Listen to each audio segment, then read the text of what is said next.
When that plane took off and they had some turbulence, he said the first thing that popped in his mind, he's a black man, been a victim of apartheid, won the Nobel Peace Prize.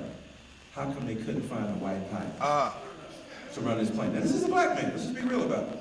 So the thing is so deep that even the people themselves, who have been a victim of this inequality, believe somehow that their own people aren't just as competent as those who get a skill. So it's not simply about the structural versus the individual. Sometimes the structural is reinforced by these unconscious attitudes we have that we hurt ourselves with. And I think that has to be taken into account as well. Professor Pollard, I just want to say something about crime. When we say crime, we think street crime. And we get an image in our minds of some street criminal, usually a person of color, because that's the image that we've been fed. You watch that show Cops on TV, I'm going to ask you a question. When's the last time you saw the cops breaking down the door of a corporate suite, dragging out some guy in a three-piece suit waving a pen? That's the costly crime in our society, as Dr. Bennett, or Dr. Dyson, forgive me, will attest. And that crime is overwhelmingly white, because it's corporate. So we got to be careful when we talk about crime, and we think about people beating somebody up.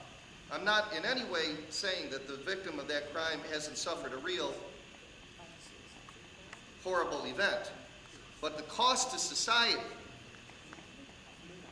of crime, or the crimes that aren't even crimes, because they're not defined officially as crime, because the people who do the defining.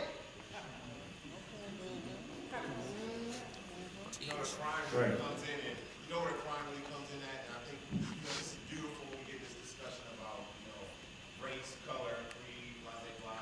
You got a black president, all that stuff. I told these people not too long ago, I say, we got a black president, but I can't walk in the bank and give you a $5,000 loan. But I know somebody that can, so I have to go do that.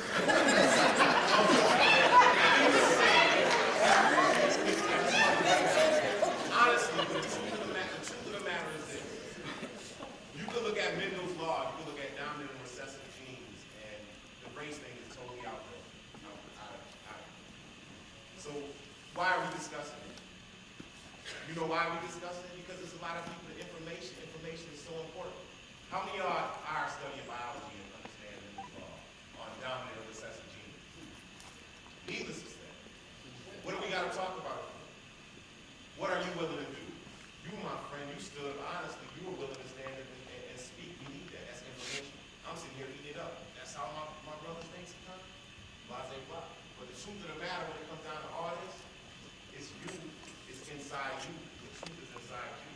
It ain't about what they make us focus on, because that's what it's about. I stand there right now. I don't like this. And everybody's focused on me.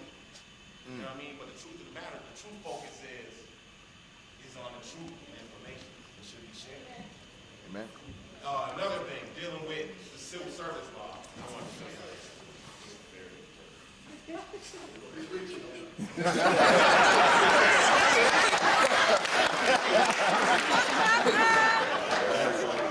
One of the greatest things that ever happened to me is when I received my Obama credit card, which was not used, which is an unemployment card, which is actually used for me to become a sovereign entity and create my own job and not have to work for a motherfucker. I'm so sorry, excuse my French. Wow. This card here is also used just for survival purposes and also, allowing me to buy goodies for my son on this beautiful journey that I'm on. The last thing I wanted to share with you guys is the places where you get this information. See, you're right about that. The information is out there. You're right, man. You are so right. The information is out there. Where is it, though? Anybody know where the Small Business Association office is in Niagara Falls? Where? Lockport. Yeah, that's one of them. Do you know where one of their hubbles is? City Hall. You know where at City Hall? The basement. The bottom. Yep. Fire. Corner. I know feng shui. I know why you put energy in certain areas. I'm a weirdo. Needless to say, all I'm saying is information is important, but to get information, you have to also, you gotta, information ain't just gonna fall in your lap. You're lucky to have this brother here and this sister here to share this information with y'all, but truth of the matter, true information that's important is what you learn about yourself. Education is not always what to pull in. Education is not what you learn, it's what's drawn out. So, just keep that in mind. Dr. Dyson, I'd like to speak. My name is Rosetta Smith.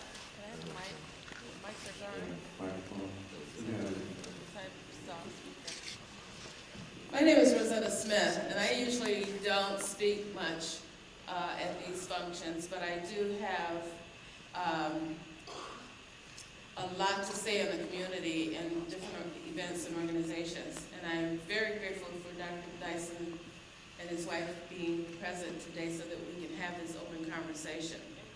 Now, I'm going to, I don't say that I'm a eloquent speaker or anything like that, but I'm going to speak to you from a mother's perspective. All right, and I'm going to ask this gentleman and anyone else who's been in the community, of Niagara Falls community for as long as I've been there. You can just walk in, I think in the 1800s, 1700s perhaps, I came across an article that was written back in the 1700s of how to create a slave, how to make a slave. And there were two things that I remember distinctly from that article is one, you beat the hell out of them, scare them to death, and then if that doesn't work, then you work on their family orientation, separating. Will you listen? Thank you. Thank you. So what I'm getting at for those of you who live in Niagara Falls, you'll understand the concept of nepotism, favoritism, division. In the school district, Brother Bradbury already spoke on it. I'm not going to elaborate too much on it, but from a mother's perspective, it starts when you think that your child is going to go to school and become a happy student at age in the first or third grade. If you look back through the records or statistics back in 80s through the 90s, 1995 up to 1995, the majority of our students were labeled special. A lot of our children who thought that they were going to go ahead to college later, if they were guided in that direction, first had to think about stopping at the next high school, which is the community college, because they were not prepared to go on to a four-year college. Either their grades did not meet those qualifications or their financial needs did not meet those qualifications. Then if you look further into the school district, and even in that article that came out on Sunday, which Brother Bradbury talked a little bit about too, it talked about our fire department and our police department. But the school system, when you send your child off to school and you want them to become very successful in life, you never think that you're going to send your child off to school and you know that this child is perfectly fine. They're creative, they're motivated, they can learn, they learn their alphabets, they're learning their math, but then you get them into school and they're labeled special. And then they're separated by the no tolerance. And generally the no tolerance rules were built to keep blacks or people of color from going further.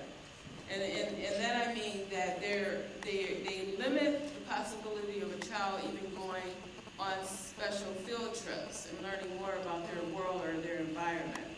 Or they're sent to in-school detention or after-school detention, which eliminates their ability to participate in extracurricular activities other than basketball or some sports.